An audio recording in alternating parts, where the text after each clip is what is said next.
everyone, and welcome. You are watching Eagle News America. I'm Alan Basoyahe coming to you from Los Angeles, California. Tonight, we have updates from several of our correspondents in North America. Mark Nabong in San Francisco, California. Orange hue across the bay as the fourth major fire burns uncontained. Prorrogacion in North Hills, California. LA County's Bobcat fire continues to burn approximately 23,890 acres with 0% containment. Frendel Feheran in Seattle reports about Washington State maximizing efforts to battle what Governor Inslee says unprecedented wildfires. Nicole Canlas in Portland, Oregon. Governor Kate Brown issues emergency conflagration declaration for various locations across state. Thomas Likeness in Edmonton, Alberta. COVID-19 takes a heavy toll on female immigrants in Canada. Chai Masaka in Waldorf, Maryland. Maryland purchases 250,000 rapid point-of-care antigen tests for COVID-19. Carlo Valdez in Union Township reports about New Jersey Governor Murphy announcing FHWA approval of $150 million in additional fiscal year 20 funding. Jane Kathleen Gregorio in Corpus Christi, Texas reports about Texas Governor calls for a moment of silence to honor 9/11 victims, announces Arlington, Fort Worth to host 2020 Wrangler National Finals Rodeo. Texas designates Lubbock and Bastrop as music-friendly communities. Megs Australia in Bakersfield, California.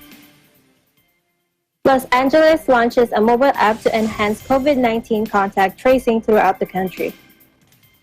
And Brian Sonson in Las Vegas, Nevada.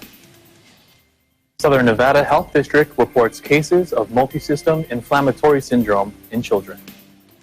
Plus, for EBC Sports, Zurita Susse in Toronto, Canada reports about Lowry leading the Raptors, forces Game 7 against Celtics.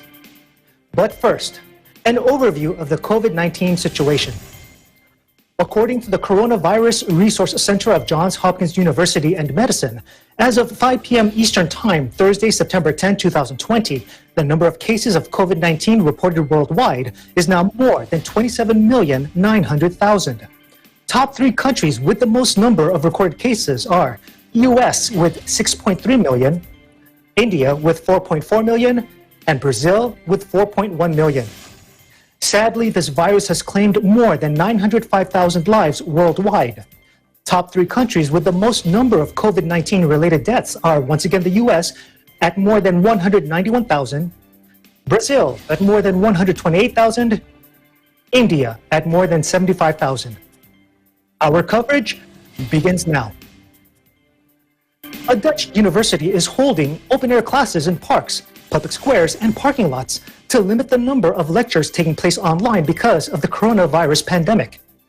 In the historic center of the city of Middelburg, science professor Edwin Neuwenhaas demonstrates an experiment on a bench in front of 25 students bundled up in jackets. With a noisy street cleaning lorry in the background and a group of tourists nearby, Neuwenhaas has to raise his voice so the students from University College Roosevelt can hear. It's the first time he's given his introduction to life sciences outdoors since the university returned from a shutdown because of the spread of COVID-19. Until now, classes have been half in person and half working from home. It's a class in the open air because of the COVID and because it's possible here in Middelburg. We have a lot of locations where we can teach in the open air, so that we can have the whole group together with sufficient distance. I think if you're used to Zoom with its eternal problems and connection problems and freezing and sound problems and do you hear me? I'm frozen, all these kind of problems. This is nothing. This is really relaxed. So compared to the digital misery that we're in, this is wonderful. The Netherlands, which has recorded more than 75,000 coronavirus cases and 6,244 deaths, has lighter restrictions than many other European countries, but the government has warned people to be careful after a recent resurgence. Nowadays in Middleburg, it's not uncommon to see a philosophy professor under a tree discussing Socrates, or a history teacher by a car park talking about the fall of the Berlin Wall. Ewen Haas's students say learning outside is much better, considering how most classes are held each day, but also a bit challenging. Outside is much better to have lessons in these times. Just be aware that it might be a little bit cold, so dress appropriately, bring layers. Meanwhile, thousands of asylum seekers on the Greek island of Lesbos languished on roadsides on Thursday, homeless and hungry, after the country's largest camp burned down, with local officials stonewalling government efforts to create new temporary shelters. Desperate families, many with young children, spent a second night out in the open, many without tents or even basic bedding. The head of the UN Refugee Agency's sub-office in Lesbos says that approximately 12,000 asylum seekers are without shelter following the fire. Take a look. As of today, 3 fire incidents took place in Moria, having extensive damages on the whole site, which resulted in the whole population of Moria, approximately 12,000 asylum seekers being without shelter, without access to water, wash facilities. As UNHCR, we are also lifting and shipping relief items as of tomorrow, including family tents, mattresses, mats, sleeping bags, and hygiene items. So for miners, already 400 miners have left the island as of this morning. We are also looking at some accommodation for vulnerable profiles like single women, and are working on this to happen today. At the same time, we are here to meet with the Greek authorities to see what would be a temporary site and what are the needs and the plans. 3 months of pounding rain in Niger have left 65 people dead and affected nearly 330,000, while several areas of the capital of Niamey remain underwater. The Ministry of Humanitarian Action and Disaster Management said Tuesday that as of September 7, 51 people had died when their home collapsed in the floods, and 14 had drowned. The worst affected regions are Maradi in the central south of the country, Tahoua and Tillaberi in the west, and Dosso in the southwest. Municipal authorities said at least 10 of the deaths were in the capital of Niamey, where the rain caused the Niger River to breach its banks. Niger is one of the world's driest countries and frequently suffers from spells of drought. But it also experiences months-long rainy seasons that have in recent years become more severe, consistent with forecasts about climate change. Flooding last year claimed 57 lives and affected 226,000 people nationwide. When we come back, updates about the wildfires ravaging the West Coast, U.S. from our Eagle News correspondents in San Francisco and North Hills, California, in Seattle, Washington, and Portland, Oregon. This is Eagle News America. Stay with us.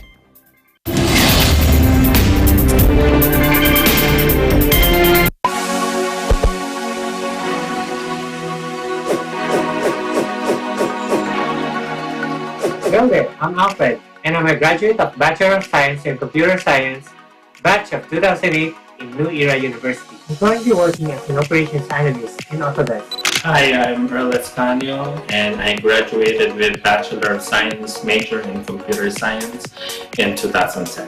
I am a consultant at Trinity Consulting, LLC.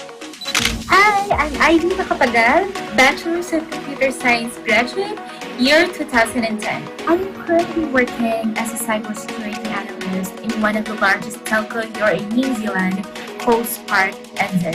I'm Frank David Riego, a BS Computer Science graduate here in 2015. As a legal analyst, I am tasked to read U.S. cases, specifically civil torts cases. I am Melanie Rico Hermosity, a Bachelor of Science and Computer Science graduate, year 2006. I'm currently a software quality assurance engineer at FBI Systems here in Maryland, United States. Hi, I'm Renzo Cruz. I'm a graduate of BS Computer Science, year 2012. I'm currently working abroad, and I'm working as a senior cybersecurity consultant who specializes in digital forensics and incident response. And I am part of a national security in one of the countries here in the Middle East. I am inviting everyone to study at New Era University. To legit true grit. Be brilliant in the new era. Study now at New Era University. Excellence. Discipline. Service to humanity.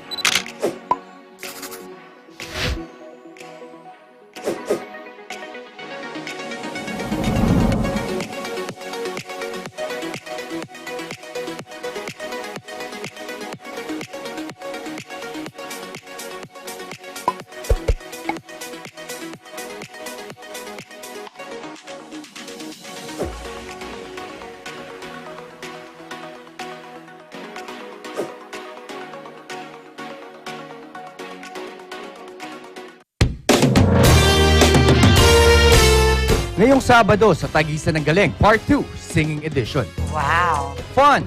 Good vibes at entertainment all in one upang pasayahin ang weekend nyo. Dito sa Tagisan ng Galing, Part 2, Singing Edition. For win.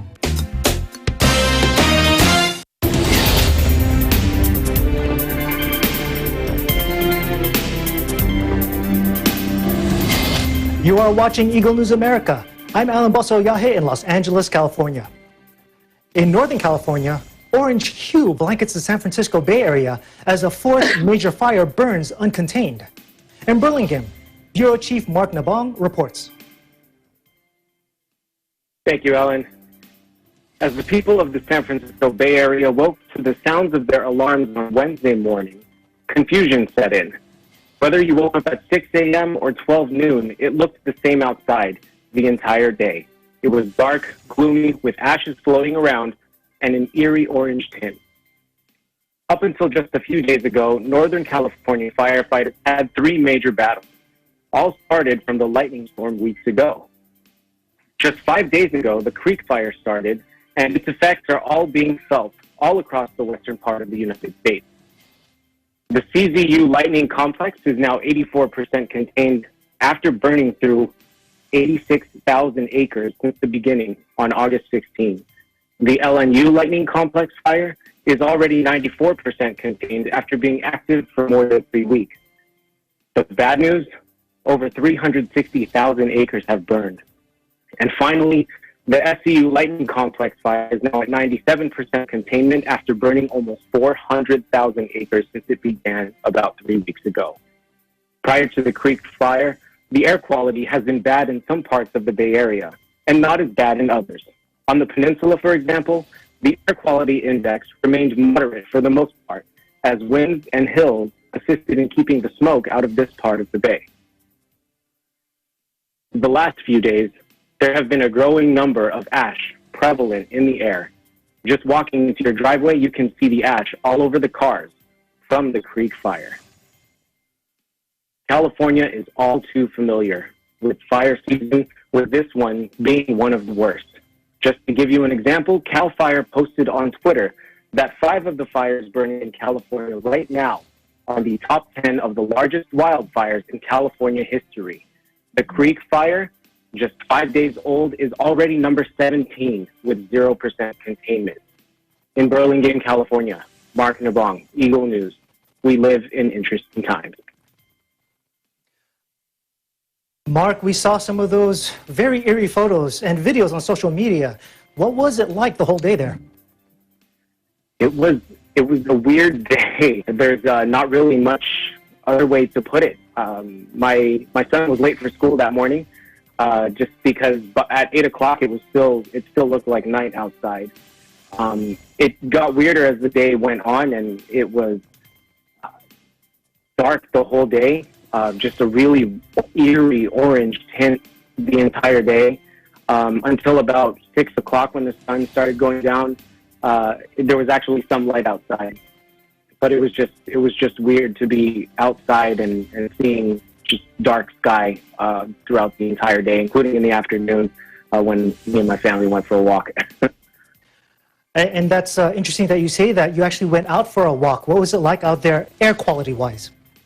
Air quality. So one thing they were saying was the air quality wasn't bad, but what was bad is the ashes.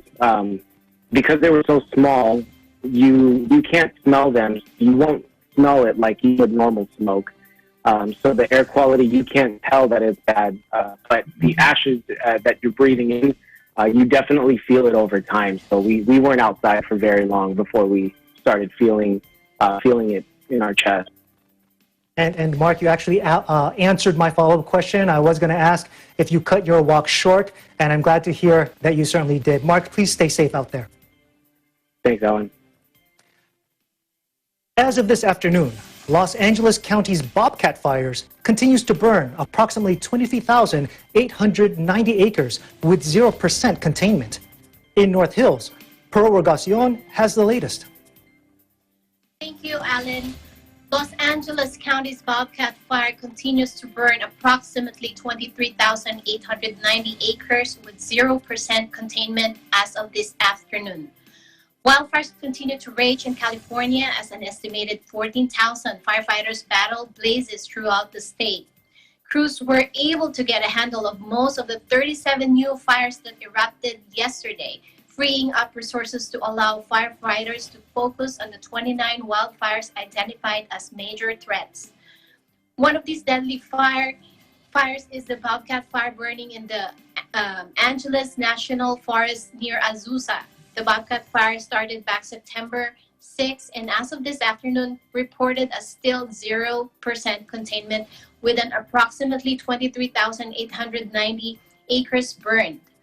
Over 500 personnel are on scene along with 35 engine and aerial support from helicopters and other aircraft like the DC-10, which has made a number of runs targeting different hotspots to drop fire retardant on.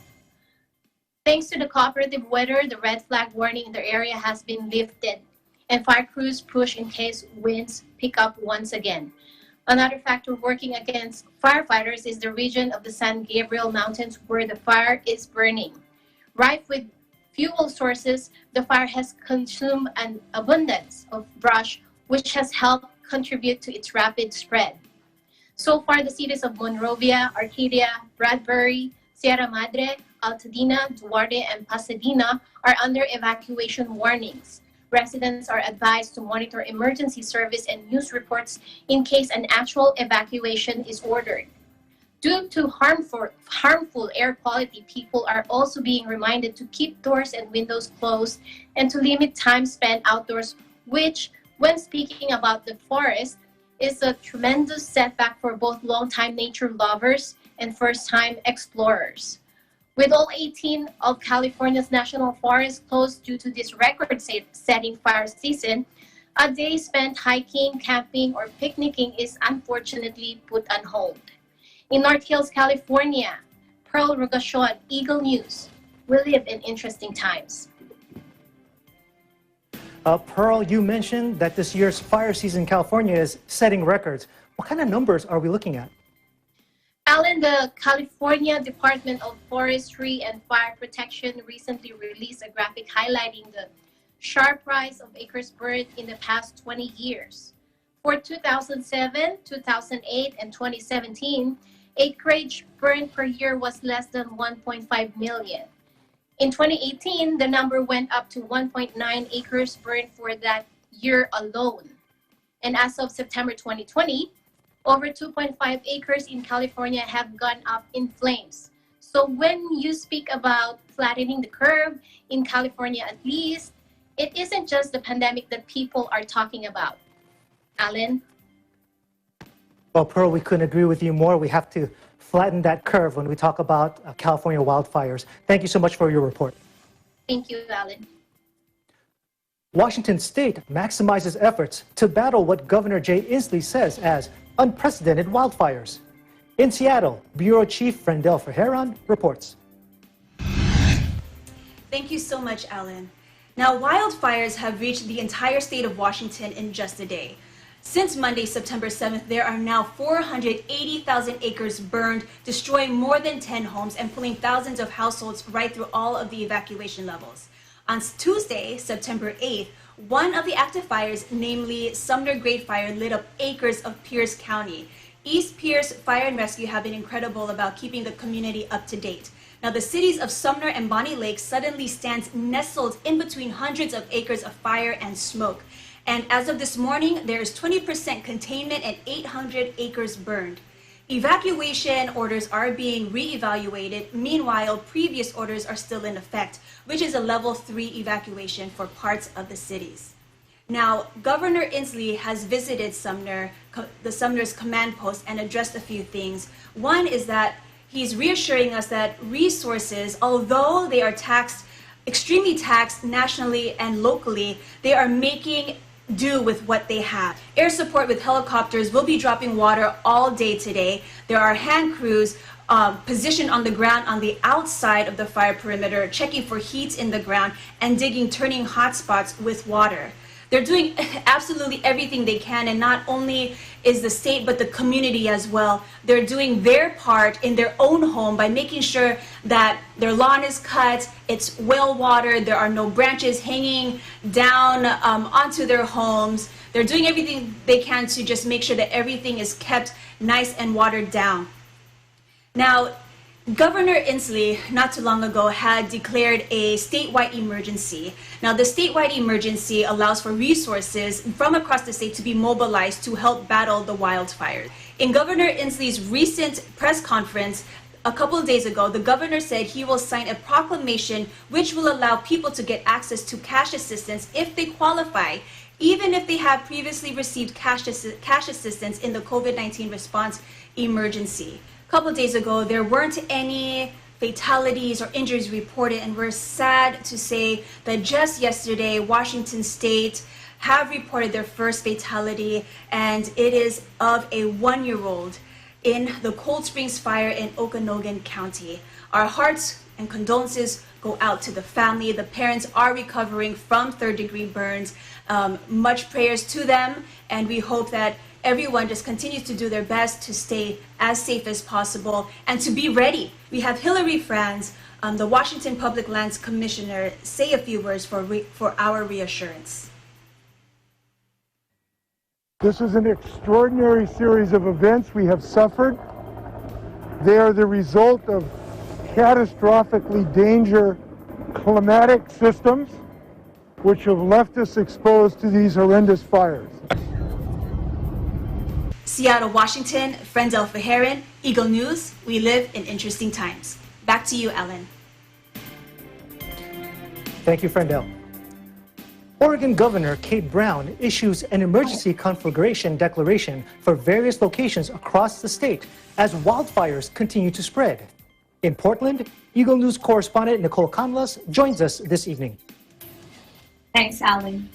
Governor of the state of Oregon, Kate Brown, announces today this could be the greatest loss of human lives and property due to the wildfire in our state's history. Brown issued an emergency conflagration declaration for various locations across the state, such as Jackson County, near the communities of Talent, Phoenix, and Medford. At the time of the declaration, homes and structures in the area were under level 3 mandatory evacuation orders. This is a result of an extreme level of risk of widespread damage to property, land, and thousands of lives. According to the State of Oregon Fires and Hotspots dashboard, there are more than 800 acres of land continuously burning throughout 37 counties. This includes the counties of Marion, Clackamas, and Lane. Only less than 10% of these wildfires have been contained. The residents of these counties have also been issued a level 3 alert to evacuate immediately. Some highly populated residential areas south of Portland, such as Oregon City, Woodburn, and Canby, have already risen to a level 2 alert, encouraging residents to voluntarily relocate toward the metropolitan areas of Portland or to be ready to evacuate at any moment. Evacuation sites have also taken a rather different appearance due to the COVID-19 pandemic and a rising shortage of available accommodation. Evacuees are instead instructed to park their cars in massive parking lots and told to shelter in their vehicles as medical professionals roam from car to car, providing only essential services. In Portland, Oregon, Nicole Canlas, Eagle News. We live in interesting times. Back to you, Alan. Nicole, are you far from the fires, and how are the fires affecting the environment in your area? Oh, we're about 45 minutes away from the very intense wildfire. And everything looks fairly calm where you're reporting from. What about out in the streets and neighborhood? Do you see very many people out there, or is everything also calm, at least with the residents where you live? I can see people around because it's really hot, dry, and windy, and the smoke starts burning in the sky, and it makes it hard to breathe. So air purifiers inside the car, inside the house, is a must, and of course wearing face masks. And those who have asthma, this is really something very important for them. Right, and I guess we're all just following the same instruction of keeping our windows and doors shut and trying to limit our time outside. Nicole, thank you so much for your report. Up next, updates from our correspondents in Edmonton, Alberta, Canada, Waldorf, Maryland, Union Township, New Jersey, and Toronto, Canada. This is Eagle News America. Stay with us.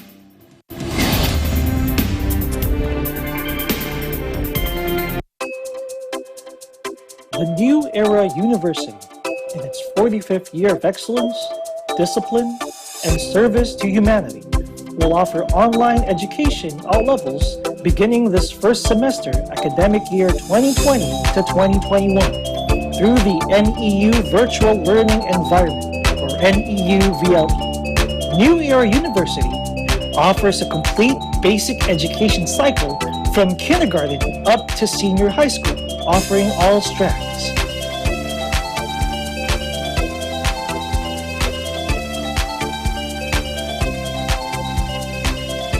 NEU has 18 colleges,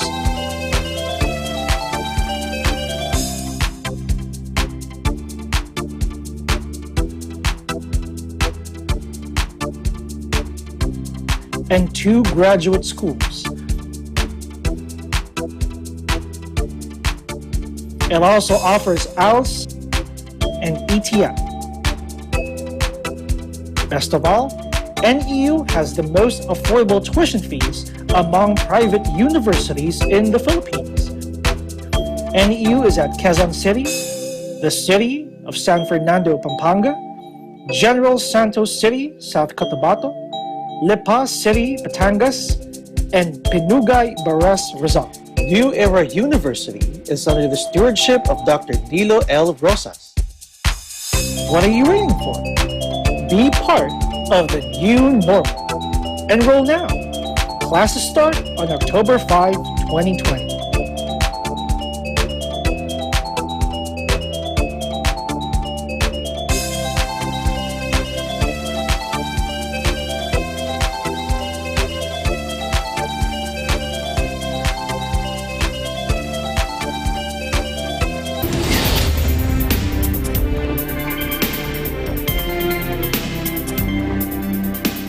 Welcome back. You are watching Eagle News America.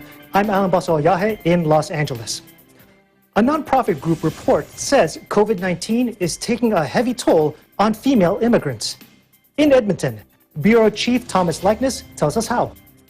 Well, good evening, Alan. A new report from a nonprofit group that evaluates clinical studies says a high proportion of COVID-19 cases have been found among immigrant women in healthcare. Now, here are some of the findings. Keep in mind, this study just looked at statistics in the province of Ontario, but there's no reason to believe it's any different in any other part of Canada.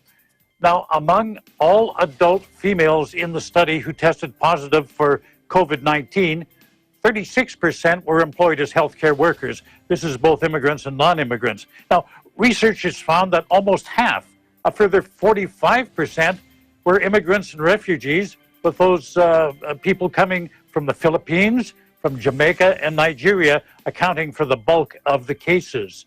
The group spokesman, Dr. Astrid Gutmann, says many healthcare workers who tested positive immigrated initially as paid caregivers. From there, they often come to Canada as live-in nannies and transition into personal support work. She adds, the findings should be a call to action to change systemic inequities in Canada. Some of the things she'd like to see changed, well, people should be allowed to leave work to be tested. They should be protected in their workplaces. And as we heard earlier this year in many reports, there were a number of workplaces, especially seniors' home, where there was, quite frankly, a lack of personal protective equipment. Sick leave is something else Goodman says is needed because people lose income if they stay home to protect themselves and their families while they're ill. And she says there should be supports for those who can't safely quarantine within their crowded household. You got a household with 3 generations. Obviously, if somebody's infected, it's a big risk to the older generation in the household. Goodman says frontline workers, including those who don't work in the healthcare field, often have precarious jobs. And you'll recall stories we've had over the last few months about that. People in industries such as meat packing plants, where they work in very crowded, humid conditions where that virus can just spread. She adds that people become sick and in some cases die because they're fulfilling an economic need in Canada. And she says that means we should have policies in place, practices in place that will protect people. And Canada is a country that relies heavily on immigrants to keep our economy going. Well, here's wishing you all good health. Take care of others, take care of yourselves. Stay home, stay safe, and stay tuned to Eagle News for accurate and balanced coverage of the COVID-19 pandemic and other current affairs. In Edmonton, Canada, Thomas I. Likeness, Eagle News. We live in interesting times. Back to you, Alan. Thomas, as is the case for some immigrant workers, they basically try to put away money for themselves, but they also send money back to whatever home country that they originated from. Is it possible that there might be some immigrant workers that might have the COVID-19 symptoms, know about it, but just don't say anything about it for fear of losing that income to send back home? Well, yeah, that's part of it. But what's even worse is a lot of people keep their COVID symptoms covered up. We did a story on this a couple of weeks ago because of the shame they feel that they're infected, and this is a real problem. People tend to lie about their symptoms simply because they don't want to be identified. They don't want somebody saying, "Oh, it's you, you brought the disease here," and that's why they keep it covered up. Right.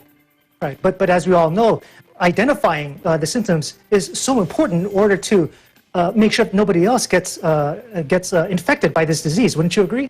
Exactly, and quite frankly, you can't blame somebody because they got infected. They were just in the wrong place at the wrong time. They didn't do anything necessarily bad. They just happened to be there, and there were enough of the virus present to give them the symptoms. So again, it requires a different mindset on the part of society. Don't blame the victim. Would it be helpful, Thomas, if part of these new changes that they're trying to implement to improve the environment for the healthcare workers and other immigrant workers also include some kind of support system to help kind of counsel them when it comes to COVID-19 and being sick with it? Definitely, and a lot of immigrant communities in Canada have reached out to their people and provided education and so on, especially education in their own language, because if English isn't your first language, a lot of it, you may hear the words, but it really doesn't sink in. So if we can communicate with people in their first language, the message gets across, and a lot of immigrant communities have taken it upon themselves to provide that information. Thomas, last question. Down here in California, we're experiencing quite a number of wildfires. Is it a good time to come visit you up there in Edmonton? Well, I would say yes, except you're going to have a bit of a problem getting across the border. Still closed. Still closed, and likely I would think it'll be next year sometime before the border is reopened. But we'd love to have you up here. Well, we'll certainly respect the boundaries. Thomas, thank you so much for your report. Hey, thank you very much, Alan. The state of Maryland purchases 250,000 rapid point-of-care antigen tests for COVID-19. In Waldorf, Chai Masaka has the report. Thank you, Alan. Maryland has just purchased 250,000 point-of-care antigen tests for COVID-19 which can deliver results on-site in 15 to 20 minutes. The rapid test will be used for better and faster detection of the virus outbreaks and to expand long-term testing in crowded places or settings. It will be distributed to nursing homes, assisted living facilities, correctional and juvenile detention centers across the state. College and university dormitories and campuses are also being considered to be among the recipients of the rapid test. Governor Larry Hogan made the announcement today upon his visit to Becton, Dickinson and Company at their Baltimore County facility. The company is the manufacturer of BD Veritor tests purchased by the state of Maryland and one of the manufacturers of rapid antigen now authorized by the Food and Drug Administration. Governor Hogan said that this state-of-the-art rapid testing will be critically important to the state's continued economic recovery and will help to keep the people safe. He emphasized, however, that PCR testing remains to be the backbone of Maryland's long-term testing strategy.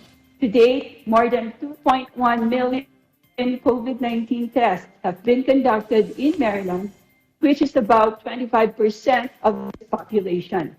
Maryland is the founding member of the bipartisan Interstate Testing Compact with the Rockefeller Foundation, and now the first state in the compact to have acquired and moved forward with rapid antigen tests and the diagnostic machines to be used to process the test on site.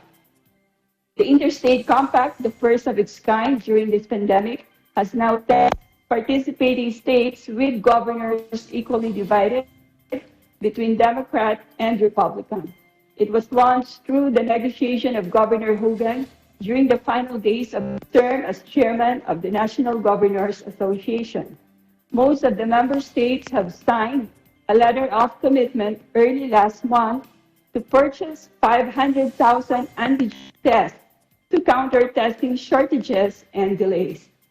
According to Dr. Rajiv Shah, president of the Rockefeller Foundation, who joined Governor Hogan in the company's facility visit, the commitment of all participating governors is critical to giving workers, teachers, students, and vulnerable people the confidence they need to be safe until vaccine is proven effective and widely available. In Waldorf, Maryland, Chai Masadka, Eagle News, we live in interesting times. Alan? Chai, as you mentioned, Maryland started this compact, and it's the first state in the compact to acquire the antigen tests. The state is really pushing for this. Can you expand how important this rapid testing is to your state? Well, it's very important, Alan, to use the words of Governor Hogan. It is critically important, especially that Maryland has moved to phase of its reopening. So more businesses are opening, more people are going out of the house. Capacity for some of the gatherings has been increased. So it's important that we have the test results really fast to identify those people who are infected so as to keep other people safe and so that the state of Maryland can move ahead towards recovery without any threat of resurgence. Alan? We look forward to future reports. Thank you so much, Chai. Thank you, Alan. New Jersey Governor Phil Murphy announces FHWA approval of $150 million in additional fiscal year 20 funding. In Union Township, Bureau Chief Carlo Valdez reports. Thanks, Alan. New Jersey Governor Phil Murphy and the Department of Transportation Commissioner Diane Gutierrez-Cachetti announced Wednesday that the Federal Highway Administration has awarded an additional $150 million of federal funding to New Jersey Department of Transportation.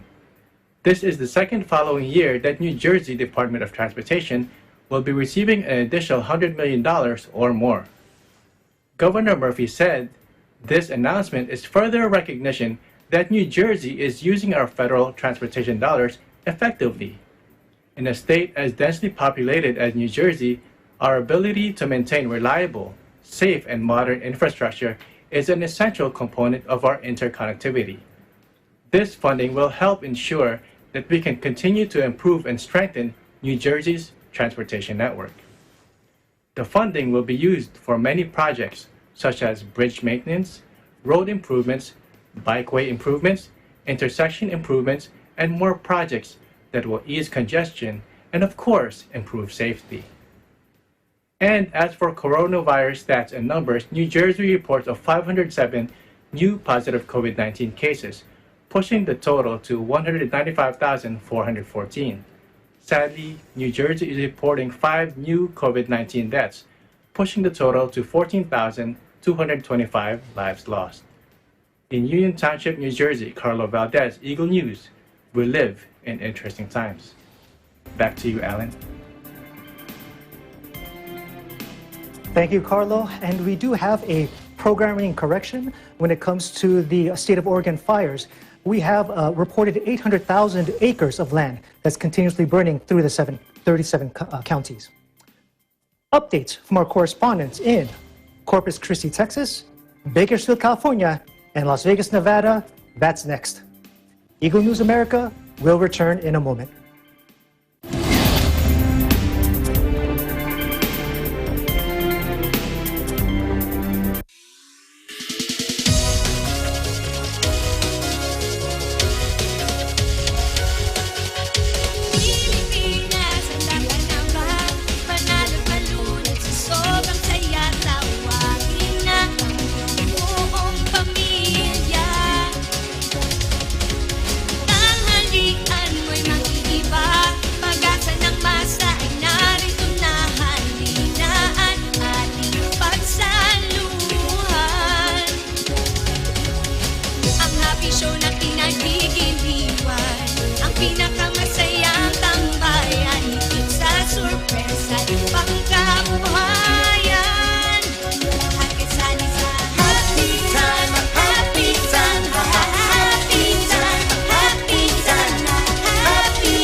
The search for the best continues. Tagisan ng Galing Part 2 is now accepting audition entries. Kung ikaw ay 21 to 59 years old at may angking galing sa pagkanta, mapa-solo, duet, trio o banda man, magpadala na ng audition entry.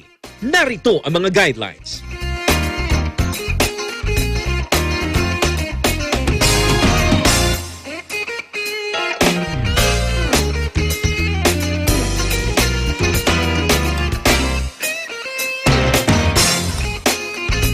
Para makapagpasa ng entry sa singing category, contact Nikki sa 0977-651-9504.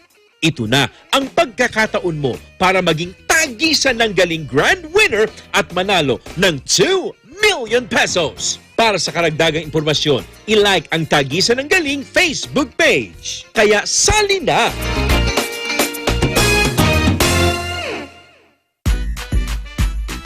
Know the latest news and information here and abroad in Aguila Balita, the morning and noontime news programs brought about by the synergy of Net25 and Radio Aguila. Get the fresh news and reports from Luzon, Visayas, and Mindanao in our midday newscast in Aguila, Pilipinas. Track the latest stories in the provinces in Aguila Provincia. Be aware of important events in the region in ASEAN in Focus. And be updated with the biggest news around the world with the support of its international correspondents and volunteers in Eagle News International. Tune in to Mata ng Aguila and get the day's headlines and news that are sharp, accurate, and objective. Catch all of these on Net25, your reliable source of news, entertainment, and technology updates. You can also watch our news and current affairs programs and entertainment shows through our Eagle News and Net25 Facebook pages, YouTube channel, at Eagle News, and in our live streaming sites. Be informed with relevant news and information in these interesting times.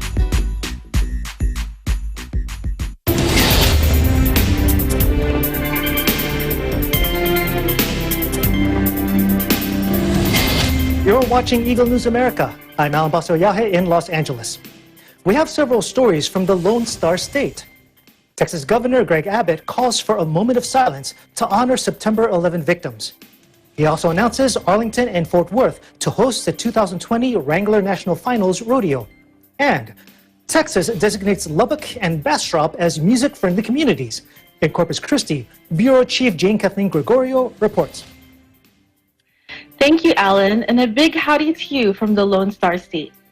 On Thursday, Texas Governor Greg Abbott issued a statewide proclamation calling for all Texans to observe a moment of silence at 7:46 a.m. Central Daylight Time, which is 8:46 a.m. Eastern Daylight Time on Friday morning, to honor the victims of the terror attacks that took place on September 11, 2001 in New York, Pennsylvania, and Washington, D.C., ordering Texas flags across the state to be lowered at half-staff.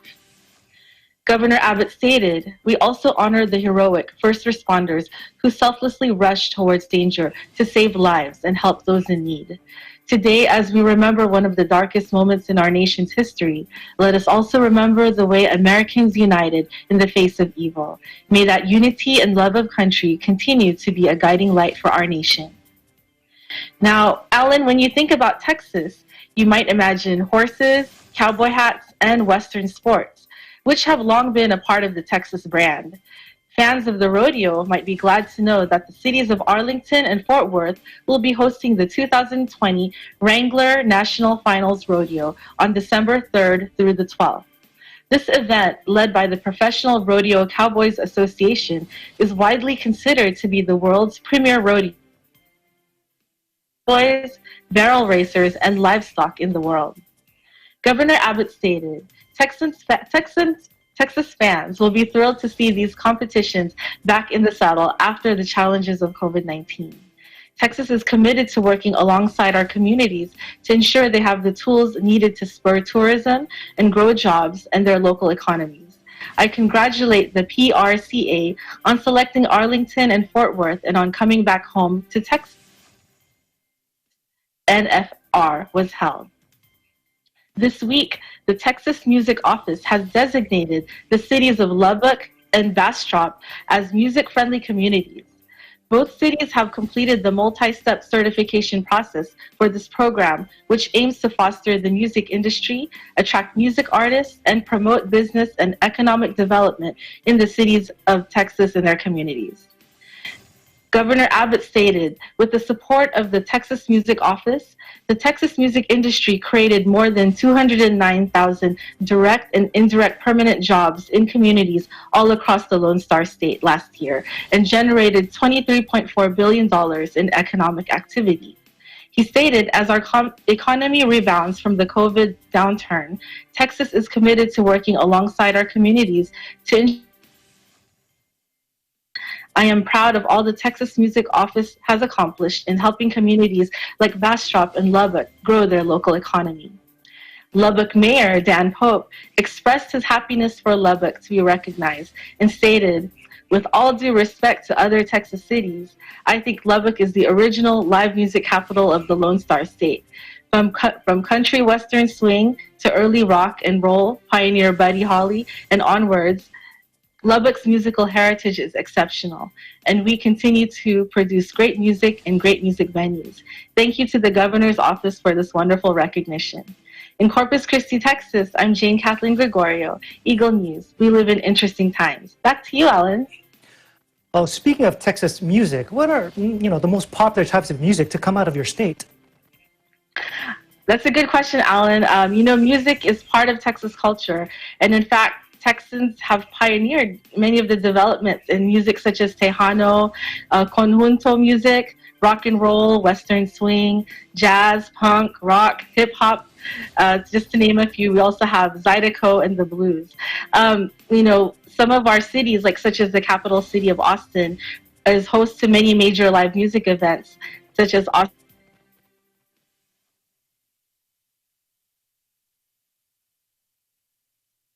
which is none other than Selena. Alan? And reports have it that EBC Bureau Chief Jane Kathleen Gregorio is an avid singer. Do you care to comment on that? Oh, well, Alan, that's very interesting that you should bring that up. I'm a very avid singer when it comes to singing karaoke with my family and friends. So in that capacity, yes, I'm a very avid singer. Alan? Yes, and I only sing in the shower. Thank you for your report. Thank you. Los Angeles launches a mobile app to enhance COVID-19 contact tracing throughout the county. With us tonight is Eagle News correspondent Megs Estrella in Bakersfield. Thank you, Alan. Los Angeles launches a mobile app to enhance COVID-19 contact tracing throughout the county. In a press conference at City Hall, Los Angeles County and city officials announced the joint venture with citizens in launching the mobile app SafePass to facilitate COVID-19 contact tracing amongst Angelenos. Once downloaded to their mobile phones, individuals can report their COVID-19 symptoms as well as be notified with direct alert messages from the Los Angeles Public Health Department. All data received for the contact tracing is said to be anonymous and confidential, with personal information encrypted for privacy and deleted by citizens after a period of 30 days. Los Angeles Mayor Eric Garcetti stated, we have to deploy every tool at our disposal to halt the spread of COVID-19, from wearing masks to keeping our distance to avoiding large gatherings. And contact tracing is an absolute essential part of our effort to track this virus and save lives. The Citizen SafePass app puts the power of public health in the palms of our hands, equipping us with another way to expand our tracing programs, bend the COVID curve in the right direction, protect our families and friends, and build on recent progress against the deadly pandemic. County and city officials highly encourage residents to download the SafePass mobile app in doing their part to battle the coronavirus. Through the Bluetooth technology and encrypted data, the mobile app traces close to proximities between users and provides notification of possible exposures. It collects and stores data, a type of location tracking, to notify users who come in close contact with another who tests positive for the coronavirus, so that they also are alerted to get tested. The mobile app also provides eligibility information and access to a free home testing kit for those who were alerted of COVID-19 exposure through the app. Again, all data is said to be kept anonymous and removed after 30 days. Citizen Chief Executive Officer Andrew Fame said, it's promising to hear one of the greatest cities in America is embracing technology to fight this epidemic. With possible second wave of the horizon, it's critical we prepare now for the future. The way to contain the virus until the vaccine arrives is to do our part by wearing masks, social distancing social distancing, contact tracing, and to get tested frequently through the free testing resources provided by the City of Los Angeles. More than 2 million Los Angeles residents have tested for the virus since the beginning of the pandemic at testing sites throughout the city and county. In addition, more than 2,600 city and county staff have been sent by Los Angeles Public Health Department to perform contact tracing services. In Bakersfield, California, Megs Australia Eagle News, we live in interesting times. Back to you, Alan. Megs, it sounds like a great mobile app to assist the LA Public Health Department in COVID-19 contact tracing, but will this mobile app really work if only a handful of people download and use SafePass? Actually, no, Alan. In order for this mobile app to work in making a significant impact on contact tracing in the city and county levels, there has to be a lot of people downloading and using this SafePass feature. This is why city and county officials are urging Angelinos to take the time to already download the free SafePass mobile app from the Apple and Google app stores. There are an estimated 10 million people here in Los Angeles, and even if only half of the population downloads the app and opts into SafePass, that would make a great difference as the mobile app uses locating, tracking, and data received from users to issue alerts and notifications. Health status is shared with our other users in close proximity, but no names or personal information, as these data are kept confidential and anonymous for privacy. It is forming this network of residents through the SafePass mobile app with the common goal of working together to track and contain this deadly disease. Alan? And can you elaborate how the contact tracing actually works in the SafePass mobile app? Good question, Alan. First, you must download the SafePass mobile app to your mobile smartphone. Then second, you must enable the Bluetooth on your mobile phone, or otherwise the contact tracing will not work. Third, the SafePass mobile app must be open. When you do these three important steps, your mobile phone can now access Bluetooth to track those who you come in close contact to.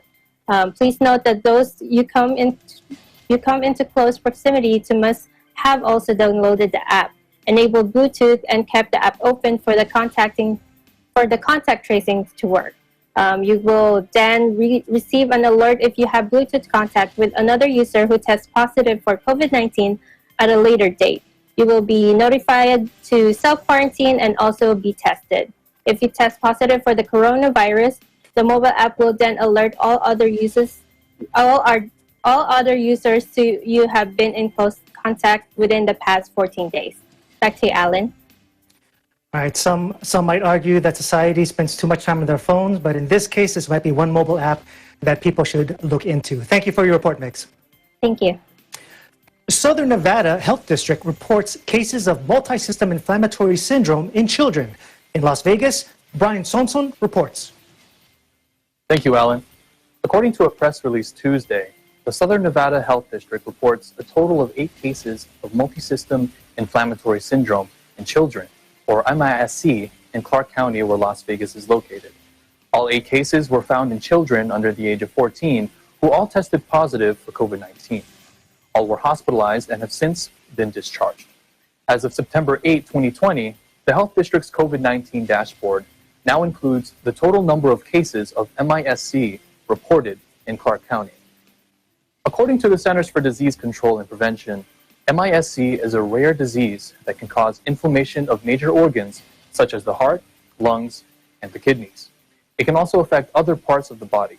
Symptoms include fever, stomach pain, vomiting, diarrhea, rash, and fatigue. Not all children will exhibit the same symptoms. Parents are encouraged to seek medical care right away if any of these symptoms develop in their children. There is no known cause at this time. Questions remain why children end up with MISC after being sick with COVID-19 or being around someone who had it. CDC reports that they have a dedicated team working to find out more about this syndrome and communicate information quickly to healthcare providers as well as state and local health departments. According to the CDC website, as of September 3, 2020, there has been a total of 792 cases of MISC reported, with 14 deaths from 42 states, New York City, and Washington, D.C. In related news, flu season is around the corner, and Nevada State Governor Steve Sisolak and Nevada First Lady Kathy Sisolak received their flu shot at Southern Nevada Health District offices on Tuesday. Governor Sisolak continues to encourage Nevadans to do their part in slowing the spread of COVID-19. He states that the flu shot is a powerful tool to keep everyone healthy. He further states, and I quote, "If all Nevadans get a flu shot, we can help keep thousands of patients out of the hospital this season, and that will be a critical help to our state and to our doctors and nurses who have been working around the clock since March." On a positive note, the number of daily new cases of COVID-19 in Clark County continues in its downward trend for 15 days now. The total number of cases in Nevada is over 72,200, and sadly, the number of deaths is now 1,412. In Las Vegas, Brian Sanson, Eagle News, we live in interesting times. Back to you, Alan. Brian, as a nurse, how have you been keeping safe from COVID-19? So as a nurse, 6 months going on to the COVID era in this pandemic, working, constantly being exposed to positive COVID patients, I try my best to, of course, follow the CDC guidelines, which is what we all know is to socially distance and to, of course, wear a mask. And the important part is that we do have the proper PPE that is required to keep us safe from the patients that we are exposed to. Now that includes gowning, wearing N95s, and all of that. I know that we're all familiar with the PPEs that have been mentioned. And now to really try to mitigate that spread in the hospital, many hospitals have enacted this order that first, every patient that becomes admitted, they have to get swabbed. So it's kind of like a given for everyone that comes in. Even if they were swabbed prior, even a day prior, 24 to 48 hours from the previous hospital, they still need to get swabbed. Because, even between that time, we don't want to risk that chance of them being infected and us not finding out about them being positive. So that is some of the things that we do to keep our patients safe, to keep our staff safe, and to lower the spread that has been so rampant here, especially in Nevada. Brian Sonson staying safe and healthy to help protect the lives of his patients and the community. Thank you for your report. Thank you, Alan.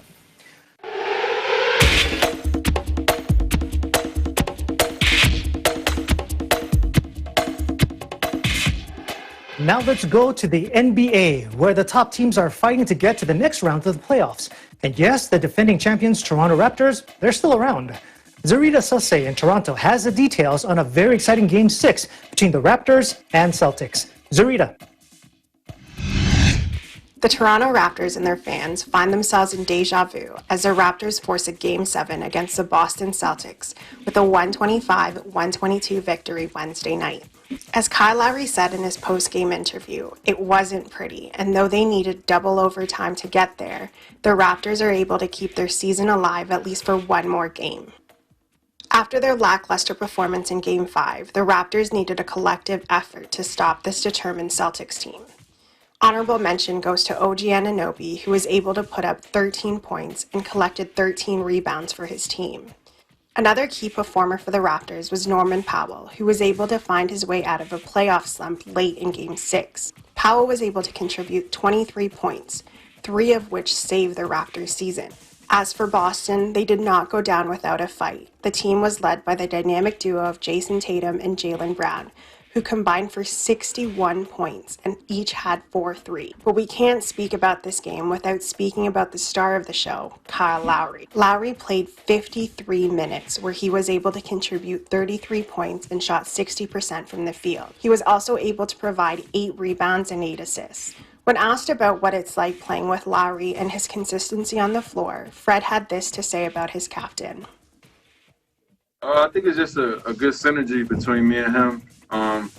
We could talk to each other without talking, or we do, when we do communicate, we just have a different level of communication. So he lets me know when he needs me. I let him know when I need him.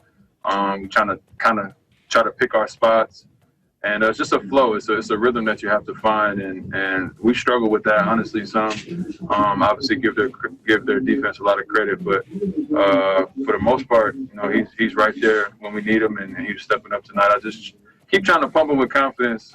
He's so unselfish, you know. Sometimes he can pass the ball and get out of the way, but we need him to do more than that, and he did that in a big way tonight. Coach Nurse also recognizes the kind of player Lowry is during tough moments of a game. Doug, that's what the great players do, right? That's what the tough players do, the great players do, and he is, man. He's a great one. He's fun to watch. He's the ultimate competitor. You know, toughness and he steps into it. He's not afraid of the moment, right? When Kyle was asked about his dominance during key moments, Kyle reminded all of us what he's really playing for. My role's changed so many times since I've been here. But it don't matter. As long as we win games, and I'm always going to ride with my teammates, whatever they need from me at the moment. You know, he's always pushing me to try to go and do more. So. This situation is nothing new for the Raptors, as they had found themselves in the same position just over a year ago in a Game 7 against the Philadelphia 76ers. Raptor fans from all over Canada have their fingers crossed that the results will be the same. Reporting from Toronto, Canada, Zarita Sese. Eagle News, we live in interesting times. Let's continue to thank our frontliners, first responders, and essential workers with a round of applause.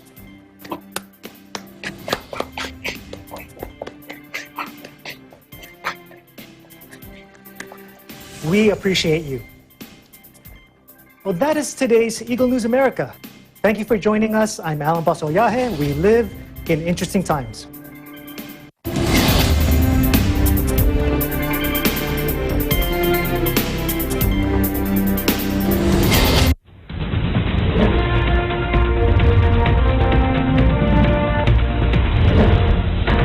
Na naka-assign sa ABS